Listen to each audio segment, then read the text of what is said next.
തെക്കൻ ലെബനനിൽ ഹിസ്ബുള്ളയ്ക്കെതിരെ കനത്ത ആക്രമണവുമായി ഇസ്രയേൽ. ഇന്നലെ വ്യാപകമായി അവർ ആക്രമണം നടത്തിയിരുന്നു. ഇസ്രയേൽ എല്ലാ അതിർവരമ്പുകളും ലംഘിച്ചെന്നും തിരിച്ചടിക്ക് തയ്യാറായിക്കൊള്ളണമെന്നും ഹിസ്ബുള്ളയുടെ അന്ത്യശാസനം. യുദ്ധം വ്യാപിക്കരുതെന്ന് വൈറ്റ് ഹൗസും ബ്രിട്ടനും ആവശ്യപ്പെട്ടു. മധു കൊട്ടാരക്കര അമേരിക്കയിൽ നിന്നും തത്സമയം ചേരുകയാണ്. മധു, ലെബനനിലുള്ള യുദ്ധം വേറൊരു രീതിയിൽ യുദ്ധത്തെ വഴിമാറ്റി കൊണ്ടുപോകുന്നു എന്നുള്ളതാണ് ഏറ്റവും വലിയ പ്രധാനം. പേജറും അതുപോലെ വാക്കി ടോക്കിയോ ഒക്കെ തന്നെ പൊട്ടിത്തെറിച്ച് ആളുകൾ മരിക്കുക, ഇതൊക്കെ സത്യം പറഞ്ഞാൽ പുതിയ കാലത്തെ അപകടം പിടിച്ച വാർത്തകളാണ്. പറയൂ. ഗുഡ് മോർണിംഗ് എസ്കെൻ. തീർച്ചയായിട്ടും അപകടം പിടിച്ച വാർത്തകളാണ് നമുക്ക് ഈ ലെബനൻ അതിർത്തിയിൽ നിന്ന് വരുന്നത്. ഇസ്രയേൽ വ്യോമസേന ഇന്നലെ തെക്കൻ ലെബനനിൽ ഇതുവരെ നടത്തിയതിൽ ഏറ്റവും വലിയ മിസൈൽ ആക്രമണമാണ് ഹിസ്ബുള്ള ഗ്രൂപ്പിനെ ലക്ഷ്യമാക്കി നടത്തിയത്. നേരത്തെ എസ്കെൻ സൂചിപ്പിച്ചതുപോലെ പേജർ വാക്കി ടോക്കി സ്ഫോടനങ്ങളുടെ ഞെട്ടലിൽ നിന്നൊക്കെ ഹിസ്ബുള്ള മാറും മുമ്പായിരുന്നു ഈ ആക്രമണം ഇപ്പോൾ നടന്നത്. പേജർ സ്ഫോടനങ്ങളിൽ ഇതുവരെയുള്ള കണക്കനുസരിച്ച് 37 പേർക്ക് ജീവൻ നഷ്ടപ്പെട്ടപ്പോൾ 3000-ലധികം പേർക്കാണ് പരിക്കേറ്റിരിക്കുന്നത്. ഇന്നലത്തെ ആക്രമണത്തിൽ 100-ൽ പരം റോക്കറ്റ് വിക്ഷേപണ കേന്ദ്രങ്ങളിൽ ബോംബാക്രമണം നടത്തിയതായി ഇസ്രയേൽ ഒടുവിൽ സ്ഥിരീകരിച്ചിട്ടുമുണ്ട്.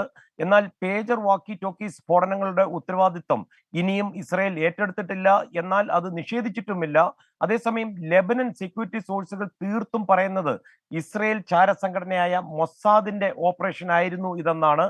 അതിരൂക്ഷമായി ഇതിനോട് പ്രതികരിച്ചുകൊണ്ട് ഹിസ്ബുള്ളയുടെ നേതാവ് ഹസൻ നസറുള്ള ഇന്നലെ ടെലിവിഷനിൽ ജനങ്ങളോട് അഭിമുഖീകരിച്ച് സംസാരിച്ചിട്ടുണ്ട്. പേജർ സ്ഫോടനങ്ങളിലൂടെ ഇസ്രയേൽ എല്ലാ റെഡ് ലൈൻസും ക്രോസ് ചെയ്തു എന്നാണ് അദ്ദേഹം പറയുന്നത്. ഇത് യുദ്ധ കുറ്റകൃത്യങ്ങളുടെ ഒരു തുടർച്ചയാണ്, അല്ലെങ്കിൽ ഒരു യുദ്ധ പ്രഖ്യാപനമാണ് ഇസ്രയേൽ ഇതിലൂടെ നടത്തിയിരിക്കുന്നതെന്നാണ് അദ്ദേഹം പറയുന്നത്.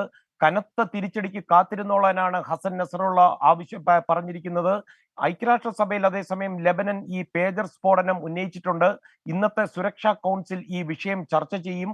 പേജർ സ്ഫോടനങ്ങൾ അമേരിക്കയും ഏറെ ആശങ്കയിലാക്കിയിരിക്കുകയാണ്. ഇസ്രയേലിന്റെ ലെബനനിലെ സൈനിക നീക്കങ്ങൾ പശ്ചിമേഷ്യയിൽ കാര്യങ്ങളൊക്കെ കൈവിട്ടു പോകുമോ എന്നൊരു സംശയം അമേരിക്കയ്ക്കുണ്ട്. എസ്കെനെ, ഈ നയതന്ത്ര തലത്തിൽ വിഷയം തീർക്കണമെന്ന് ഇരു രാജ്യങ്ങളോടും വൈറ്റ് ഹൗസ് ആവശ്യപ്പെടുകയും ചെയ്തു. അതേസമയം ഹമാസ് ഇസ്രയേൽ വെടിനിർത്തൽ ശ്രമങ്ങൾ ബൈഡൻ ഭരണം അവസാനിക്കും മുമ്പ് നടപ്പിലാക്കാമെന്നുള്ള പ്രതീക്ഷ അമേരിക്ക ഉപേക്ഷിച്ചിരിക്കുകയാണ്. എസ്കെൻ. ഓക്കെ, മധു കൊട്ടാരക്കരയാണ് വിവരങ്ങളുമായി ചേർന്നത്.